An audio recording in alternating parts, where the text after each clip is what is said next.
The enemy's homeworld. Alarms blared in the cockpit, the red emergency lights flashing as Kane struggled with the damaged controls. The Xel'Thar gunship was barely holding together, its hull scorched from the battle, fuel leaking from a punctured thruster. Come on, hold together. Kane gritted his teeth, gripping the alien flight stick as the ship spiraled toward the surface of Sci-Fi 7, the homeworld of the Xel'Thar. Through the cracked viewport, the planet stretched beneath him. It was a wasteland, covered in dark, jagged mountains and sprawling alien cities that pulsed with an eerie green light. The sky was a storm of black and violet, filled with floating warships and towering spires that crackled with energy. This wasn't just an enemy world. This was the heart of the Xel'Thar Empire. Kane's ship broke through the atmosphere, the heat shields glowing red-hot as he fought to keep control. The ground was coming up fast, a desolate stretch of rocky terrain on the outskirts of a massive alien citadel. No choice. Crash landing it is. With a final desperate maneuver, Kane angled the ship downward, bracing for impact. Boom!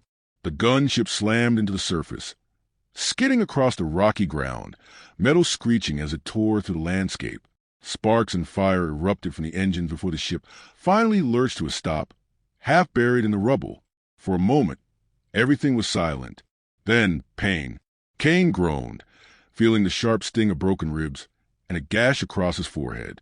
He forced himself upright, gripping the pilot's seat for balance. Still alive, that's something. But survival was only the beginning. He was alone, on an alien world, and the Xel'Thar knew he was here. The hunt begins. Kane pushed open the damaged cockpit hatch, stepping onto the hostile terrain of Sci-Fi 7. The air was thin and cold, carrying a faint metallic scent. In the distance, he could see massive alien structures, towering over the landscape like monuments to a war-hungry species. His first priority?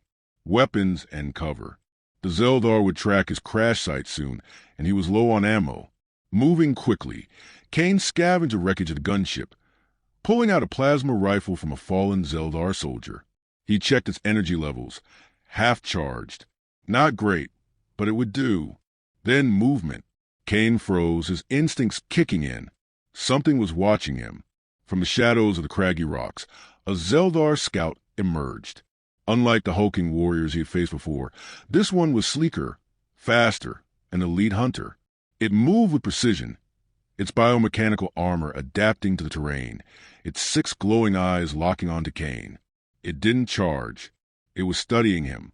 They don't see me as a soldier anymore, Kane realized. I'm prey. Not today. In one swift motion, Kane raised the plasma rifle and fired. 3 precision shots straight to the creature's chest. The Xel'Thar staggered, but didn't fall. Its armor absorbed the first 2 blasts, but the third pierced through, sending it crashing to the ground. Kane exhaled. That was too close. But his problems weren't over. In the distance, a deep, guttural roar echoed through the canyons. More were coming. Kane gritted his teeth. If he was going to survive, he had to disappear, fast.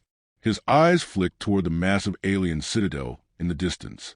It was suicide to go near their stronghold, but it was also his only chance to fight back. If he could infiltrate their fortress, he could hack into their systems, gather intel, and sabotage their war machine from inside. A one-man war had just begun.